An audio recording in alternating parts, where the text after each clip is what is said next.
Êtes-vous prêts à recevoir la semence du ciel? Amen. Amen. Ouvrons donc la parole de Dieu dans Romains 8, 26, 27. De même aussi, l'Esprit nous aide dans notre faiblesse, car nous ne savons pas ce qu'il nous convient de demander dans nos prières. Mais l'Esprit lui-même intercède par des soupirs inexprimables. Et celui qui sonde les cœurs connaît quelle est la pensée de l'Esprit, parce que c'est selon Dieu qu'il intercède en faveur des saints. Nous ne sommes pas seuls. Amen. Vous n'êtes pas seuls. Vous n'êtes pas seuls. Lorsque nous avons accepté Jésus-Christ comme notre Sauveur, l'Esprit de Dieu vit en nous. Amen. Que nous n'ayons plus de parents, que nos parents soient décédés, que nous n'ayons pas d'amis, que nous n'ayons pas de conseillers spirituels, que nous déménagions, changeons de pays, le Saint-Esprit est toujours avec nous. Même si toute la terre nous tournait le dos, quand j'ai accepté Jésus-Christ comme mon Sauveur, le Saint-Esprit vit en moi. Sa présence est avec nous quand nous mangeons, quand nous dormons, quand nous travaillons, quand nous adorons Dieu, lorsque nous nous mettons sur nos genoux et que nous supplions, que nous crions à Dieu, le Saint-Esprit est présent. Lorsque nous traversons des tempêtes, lorsque nous traversons des déserts, où le sable nous chauffe un peu les pieds et on a l'impression, je dis bien l'impression, d'être seul. Il n'y a que des serpents et des scorpions. Lorsque nous traversons des temps brouillardeux, où on ne sait plus très bien ce que nous devons faire, quelle direction nous devons choisir, lorsque des fois nous traversons des forêts bien épaisses dans notre vie, le Saint-Esprit est présent. Il est avec nous. Mais il est surtout avec nous quand nous souffrons. Amen. Quand nous avons la peine, le chagrin, et que nous souffrons à l'intérieur, que nous souffrons physiquement, mais que nous souffrons aussi dans l'âme. Le Saint-Esprit est avec nous et nous ne sommes plus seuls. Lorsque nous souffrons, nous nous tournons vers Dieu et nous commençons à répandre notre cœur. Nous commençons à prier, nous commençons à pleurer parce que c'est difficile, les choses sont lourdes à vivre, on a appris des nouvelles dures qui nous affectent, qui nous attristent, et voilà qu'on répand vraiment tout notre cœur devant Dieu. Et il y a un moment donné où il n'y a plus de mots. La souffrance est si vive qu'il n'y a plus un mot pour exprimer notre douleur. Plus un son ne sort de notre bouche, tellement la souffrance est difficile. La prière, à ce moment-là, devient inexprimable par notre intelligence. Et seul le Saint-Esprit va faire monter les soupirs vers Dieu de ce que nous ressentons, de cette douleur qui est vive et qui nous touche et nous fait mal.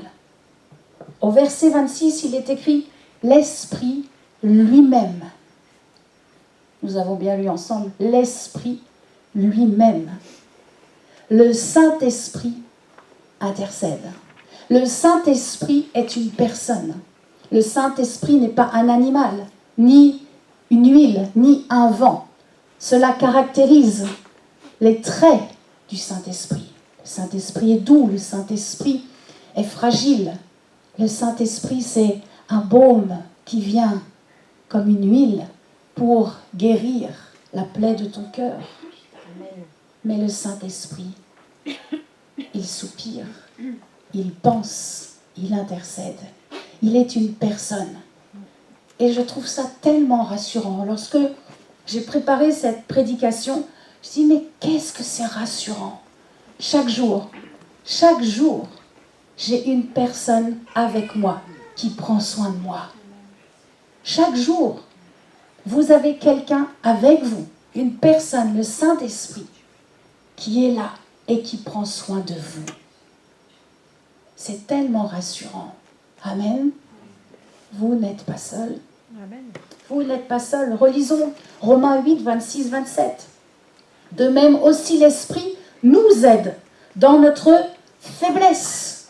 Lorsque nous sommes abattus, découragés, lorsque nous sommes frappés par des accusations et que nous n'avons plus de force. Ne croyez pas que nous sommes des super-héros. Nous sommes faits de chair. Et il y a des fois où les coups sont durs et il y a des fois où nous sommes vides. Dans ces moments-là, le Saint-Esprit est là et nous aide. Car nous ne savons plus ce qu'il convient de demander dans nos prières.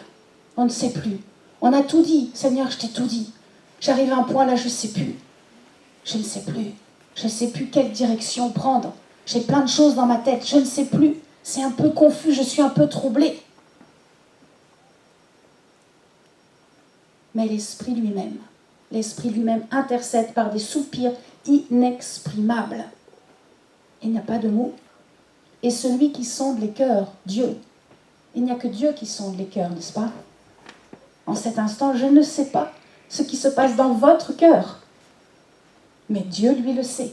Il est le seul qui sonde nos cœurs. Connaît quelle est la pensée de l'Esprit, parce que c'est selon Dieu, pas selon ce que nous voulons, selon ce que lui, il veut, qu'il intercède en faveur de qui? En faveur des saints, en faveur de nous. Nous sommes saints, nous sommes rendus saints par décret public. C'est nous, nous sommes les saints. Alors ne confessez plus jamais que vous êtes seuls. Ou peut-être même, nous sommes orphelins, nous avons perdu un être cher et voilà, nous sommes orphelins. Non, à chaque fois que nous confessons que nous sommes seuls, nous faisons plaisir au diable. Parce que c'est un mensonge que lui veut nous faire croire. Nous ne sommes pas seuls.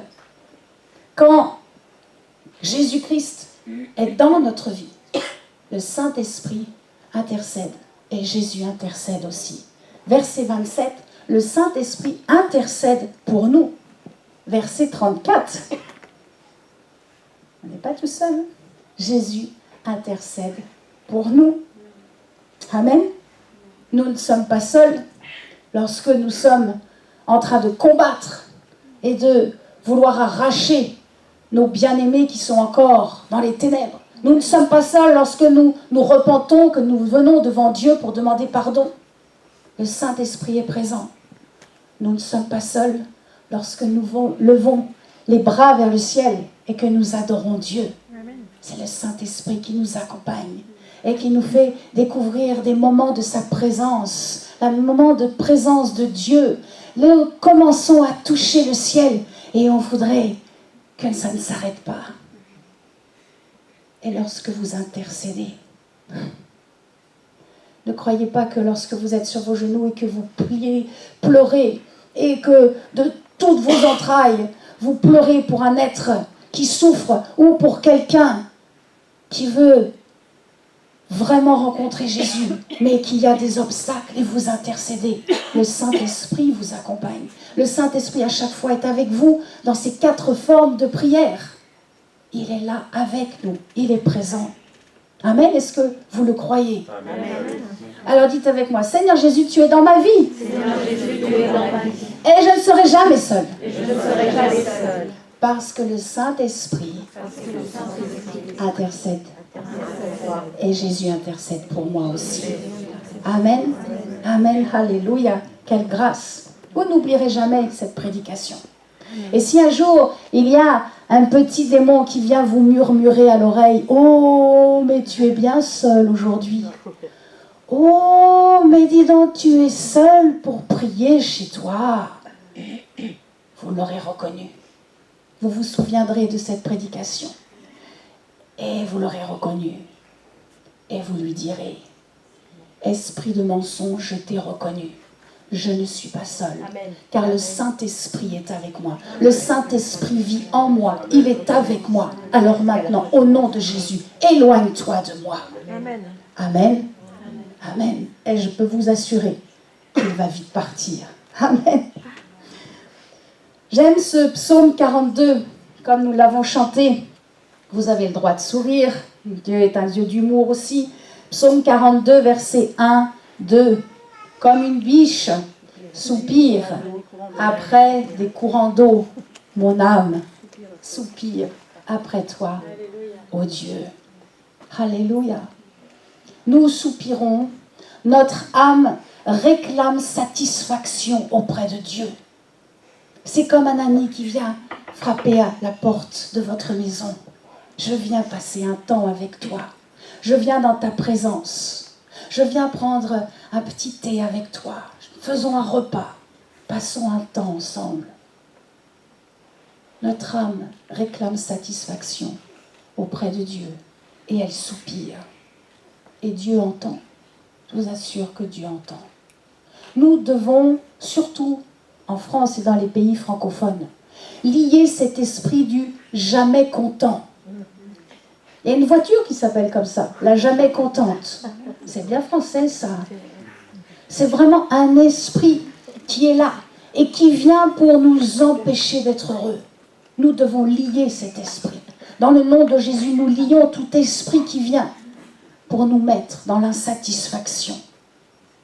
Alors si aujourd'hui vous souffrez, croyez en Dieu, croyez dans son amour, parce que Dieu entend.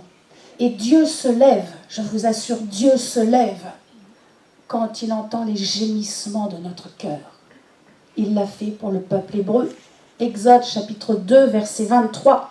Il l'a fait pour le peuple hébreu. Les enfants d'Israël gémissaient encore sous la servitude et poussaient des cris. Ces cris que leur arrachait la servitude montèrent jusqu'à Dieu.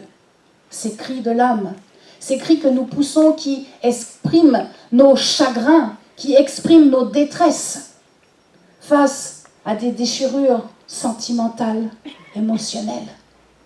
Toutes les plaintes qui viennent dans notre vie, poussées par peut-être des blessures d'enfance, des rejets, la solitude, des gémissements qui viennent bien souvent des tourments et des oppressions diaboliques. Toutes ces blessures, écoutez bien, toutes ces blessures devront être guéries. Amen. Toutes ces blessures devront être guéries. Il y a des douleurs si fortes qu'il n'y a plus de mots. Un mal de dos, mal de dents, physiquement. On a tellement mal, on ne peut plus rien dire. Et lorsqu'on dit « ça va », et là tu entends la personne qui gémit.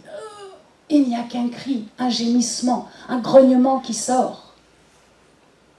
C'est ce que nous voyons, c'est ce que nous entendons. Le gémissement est vraiment ce qui nous fait comprendre que l'autre est en train de souffrir. C'est physique. Imaginez les blessures de l'âme, les cris de nos âmes. Lorsque j'entends que des jeunes filles ont été violées par leur père, leur frère ou leur cousin, quand ce n'est pas toute la famille.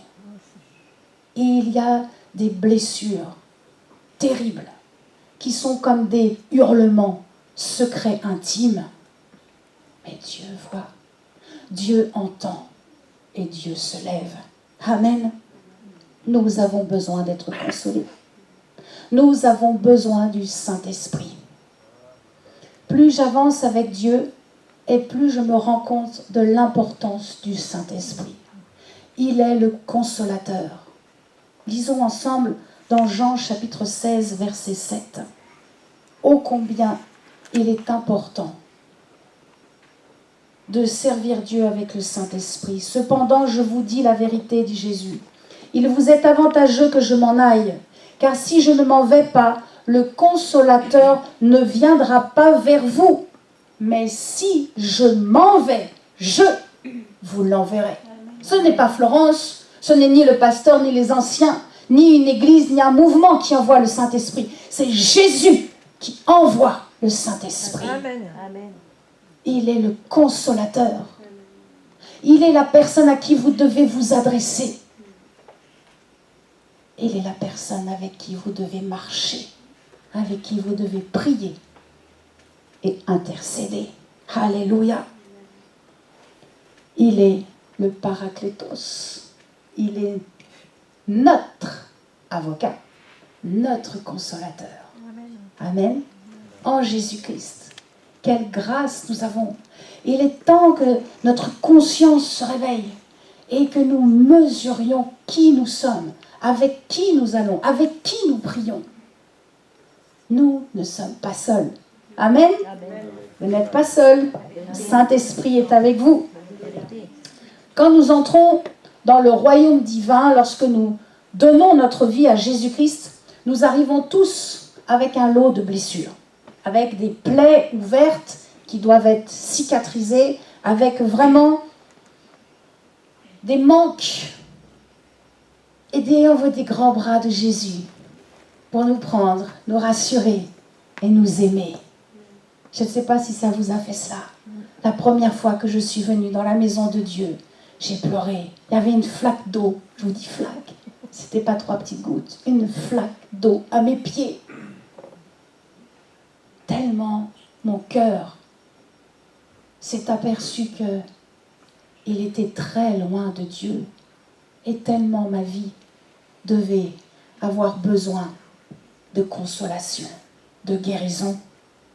Alors à cet instant où nous arrivons vers le Seigneur, nous ouvrons notre cœur. Nous répandons toutes nos peines et dans la confiance, nous disons tout le mal que nous avons fait, tout ce qui ne va pas, les coups, les blessures, les trahisons subies. Et nous répandons tout cela devant Dieu. Amen. Amen. Pourquoi ? Parce que nous ne voulons plus souffrir. Vous aimez la souffrance ? Vous n'êtes pas maso. Personne aime souffrir. Et nous répandons notre cœur parce que nous ne voulons plus souffrir. Et l'Église, le corps de Christ, est là pour prier pour la guérison de toutes ces blessures de notre vie passée.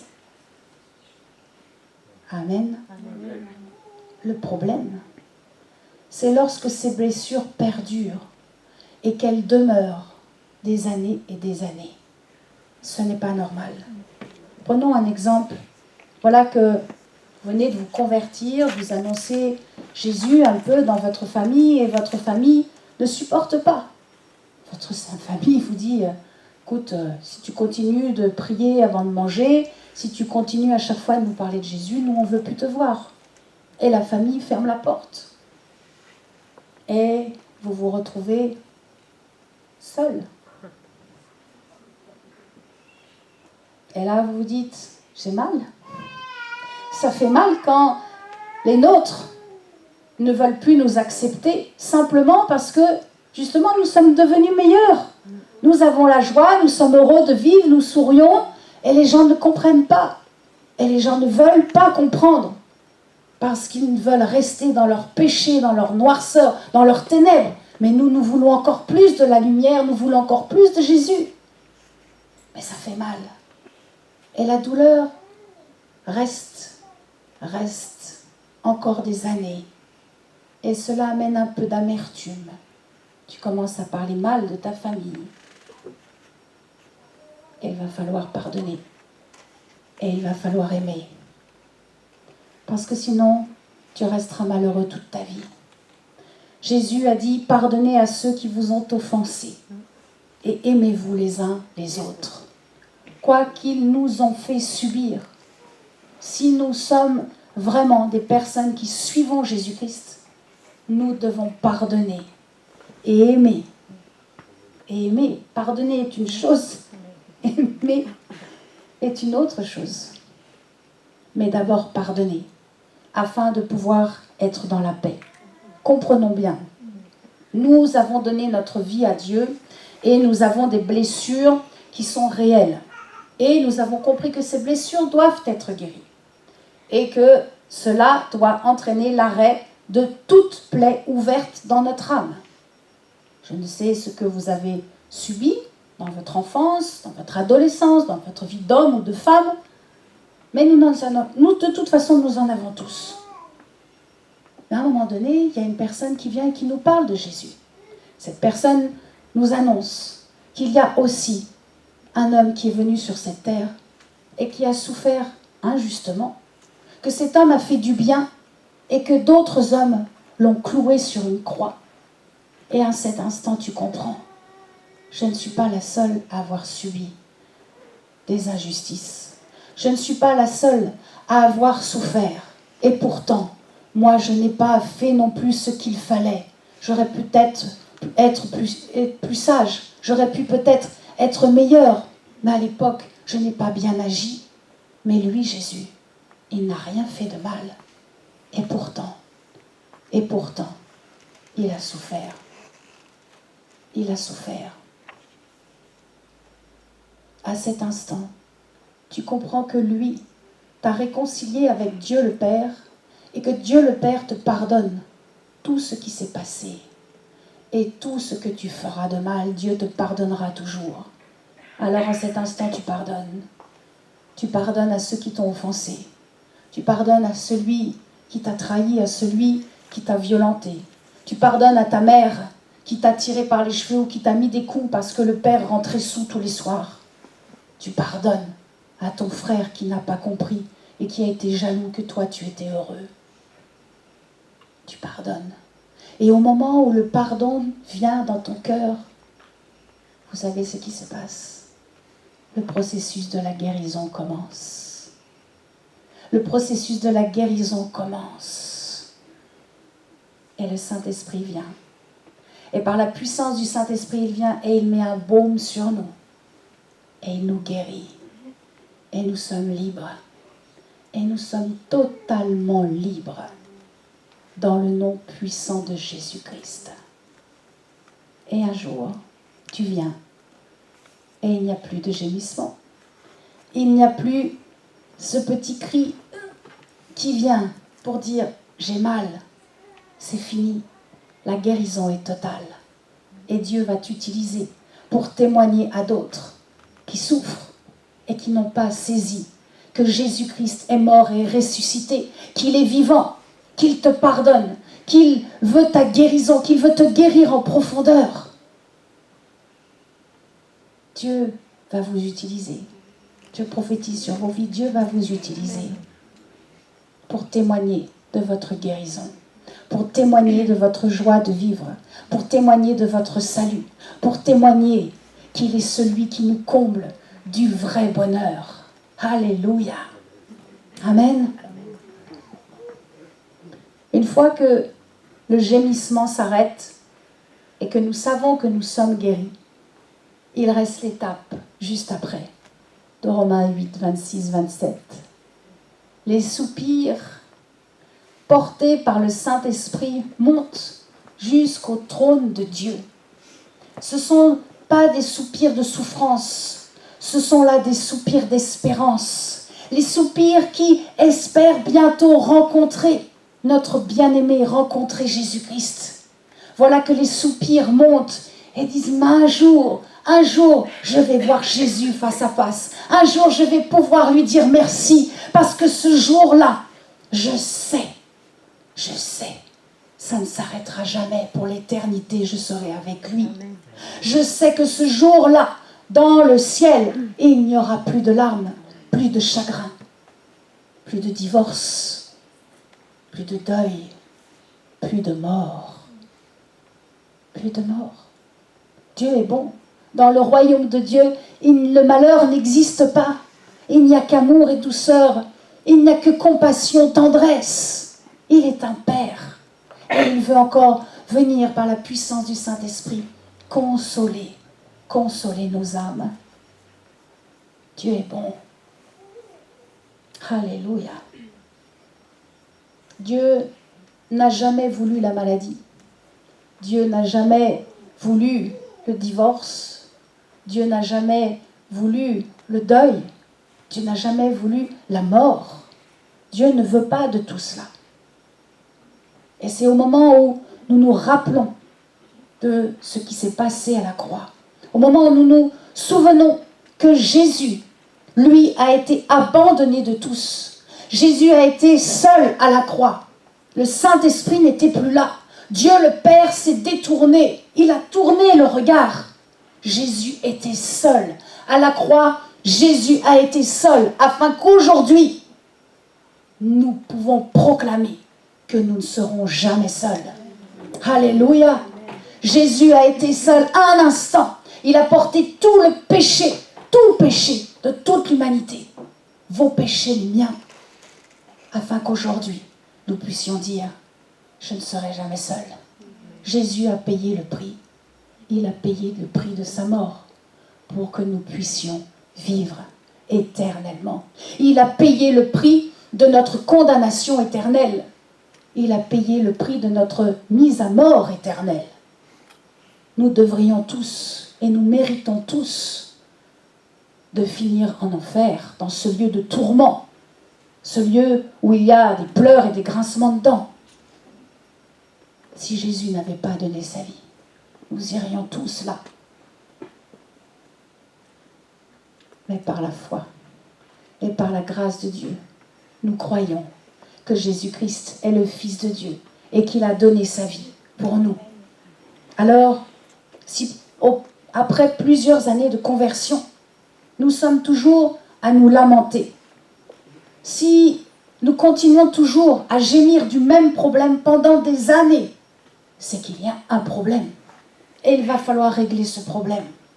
Je voudrais vous donner la clé pour résoudre le problème, afin que vos lamentations s'arrêtent. Vous savez le problème, c'est qu'on regarde derrière. À chaque fois que nous regardons derrière, nous gémissons.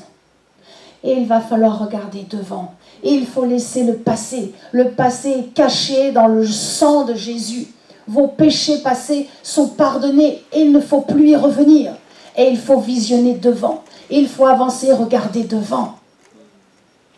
À chaque fois que nous regardons en arrière, voilà ce qui se passe. Nous perdons l'espérance. À chaque fois que nous regardons en arrière, notre vie, nous commençons à nous lamenter et nous perdons l'espérance. C'est pour cela qu'il faut regarder devant. Regarder toujours devant et vers l'avenir. Quand nous nous nourrissons, pas facile à dire, quand nous nous nourrissons chaque jour des expériences douloureuses que nous avons vécues, nous devenons amers, nous devenons rebelles, jaloux et méchants. Nous manifestons les traits de l'ennemi de nos âmes, de Satan. Et cette nourriture est mortelle. Je peux vous assurer qu'à cet instant-là, nous perdons l'espérance et que cette nourriture n'est pas bonne. Cette nourriture n'est pas bonne. Mais à chaque fois que nous ouvrons la parole de Dieu, à chaque fois que nous lisons la parole de Jésus, à chaque fois, chaque jour que nous plongeons nos regards dans les Écritures, à ce moment-là, il se passe ce que Ésaïe nous dit dans le chapitre 65, verset 16. Nous ne nous souviendrons plus de nos souffrances anciennes. Verset 17, je ne me rappellerai plus des choses passées. Elles ne reviendront plus à mon esprit. À chaque fois que nous plongeons nos regards dans la Bible, l'espérance est alimentée parce que nous avons un Dieu d'espérance. Il est le Dieu de notre salut. Il est le Dieu de notre espérance. Alléluia. Amen. Et cette espérance est motivée à chaque fois parce que la parole, c'est la vie. La parole de Dieu, c'est la vie. Savez-vous que Dieu va créer de nouveaux cieux et une nouvelle terre? Quelle grande espérance. Verset 18, nous pouvons le lire ensemble. Ésaïe 65, verset 18. Car je vais créer de nouveaux cieux et une nouvelle terre. On ne se rappellera plus les choses passées. Elles ne reviendront plus à l'esprit. Réjouissez-vous plutôt et soyez à toujours dans l'allégresse à cause de ce que je vais créer. Car je vais créer Jérusalem pour l'allégresse et son peuple pour la joie. La joie et l'allégresse est pour nous. Alléluia. La joie et l'allégresse c'est pour nous les chrétiens. Et l'espérance est le meilleur remède pour toutes nos blessures passées. L'espérance. Amen. Suivre Jésus, c'est être dans la joie et l'espérance. Si nous sommes toujours des chrétiens tristes, des chrétiens qui ont peur ou qui sont angoissés, nous ne suivons pas Jésus. Lorsque nous suivons Jésus-Christ, nous sommes dans la joie et l'allégresse. Amen. Alors soyez rassurés. Dieu vous rassure encore ce soir par la servante que je suis. N'ayez pas peur. N'ayez pas peur. Jésus-Christ plaide pour vous. Il a racheté votre vie. Ne vous inquiétez pas. Le Saint-Esprit, le Paraclétos, soupire auprès de Dieu pour nous. Amen. Alors ne nous éloignons pas de la parole. Ne vous éloignez pas de la parole de Dieu. Et en plus ici, dans cette église Parole de Vie, nous avons une grâce extraordinaire. Nous avons un pasteur qui a reçu les oracles à Jérusalem. Nous sommes bien nourris. Prenez et redonnez autour de vous ce que vous entendez. Ce n'est pas réservé qu'à ceux qui sont ici. Allez semer autour de vous ce que vous recevez. Amen. Allez dire, mais tu sais, tu n'es pas seul. Si tu acceptes Jésus dans ta vie, tu ne seras plus jamais seul. Allez leur dire des paroles d'amour, des paroles d'encouragement. On n'entend que des mauvaises nouvelles à la télévision. Et il faut que nous, les chrétiens, nous puissions aller pour leur dire, pour annoncer la bonne nouvelle de l'Évangile. Amen. Ne nous éloignons pas de sa parole, mais éloignons-nous de tout ce qui nous empêche de boire cette eau vive, de boire cette espérance. Alléluia. Je ne dis pas que la vie chrétienne est tout de roses bonbons, sans difficulté. Au moment où vous passez dans le royaume de Dieu, vous avez quitté le camp des ténèbres. Alors il y en a un, il n'est pas content. Et il va vous embêter, il va vous combattre. Allez annoncer l'évangile, il va vous combattre. Déjà parce que vous avez la foi, vous restez chez vous, il va un peu vous titiller. Mais allez un peu annoncer l'évangile autour de vous, et il va commencer à vous combattre. Vous n'appartenez pas à son royaume, mais il a été dépouillé. Amen. L'ennemi de nos âmes n'a plus d'autorité. Amen. Jésus est vainqueur. Nous avons choisi le bon camp. Vous êtes dans le bon camp. Alléluia. Amen. Satan a perdu. Satan a perdu. Jésus a gagné. Je suis dans le bon camp. Seigneur, en ton nom, j'ai la puissance pour chasser les démons. Yes. Alléluia. Alléluia. Ce n'est pas réservé à ceux qui sont là. C'est pour nous tous. Amen. Amen. Persévérons dans la prière pour le salut de toute personne. Amen.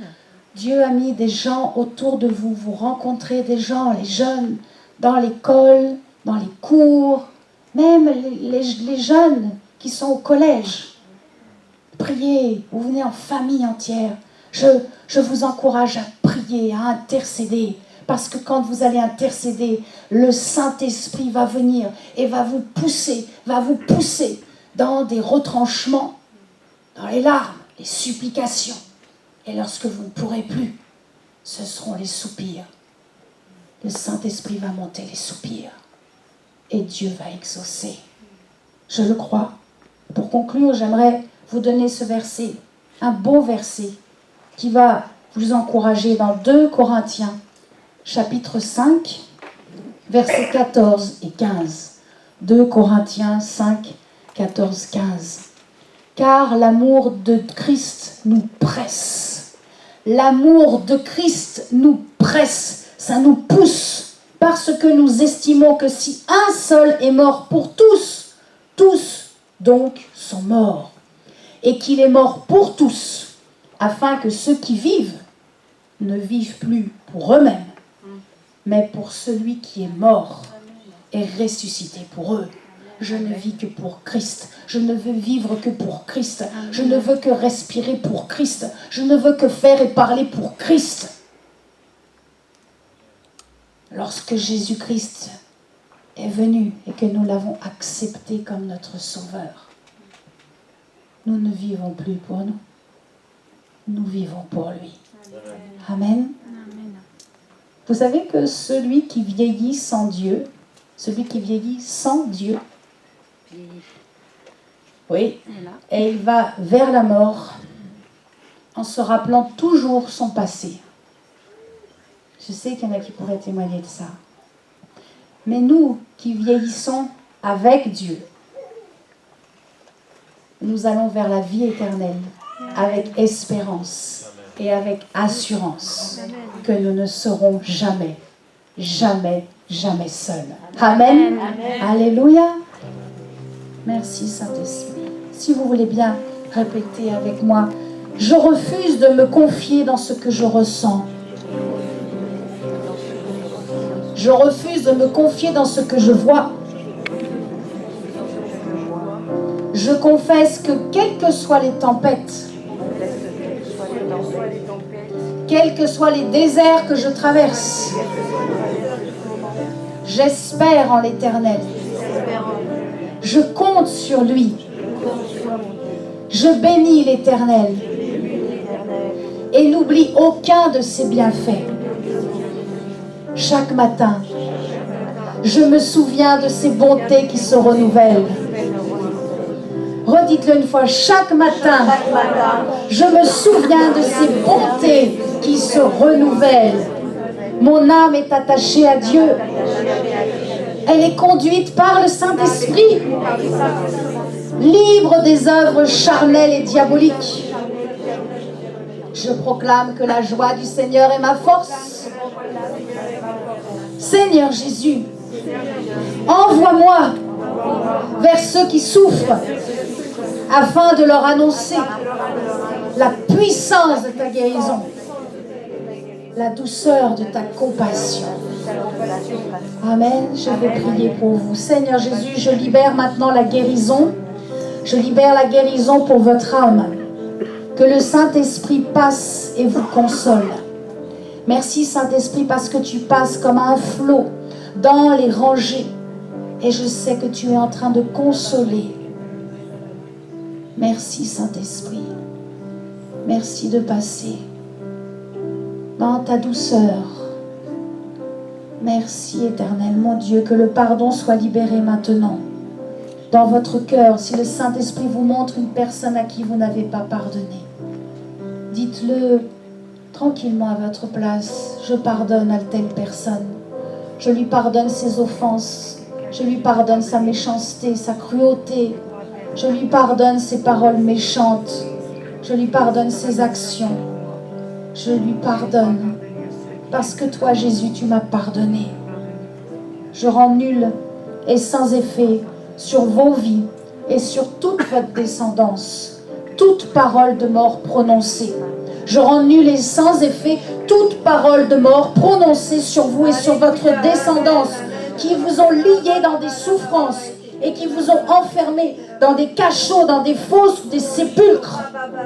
Je libère maintenant cette guérison sur vous par la puissance du Saint-Esprit. Que la pluie du ciel arrose votre âme.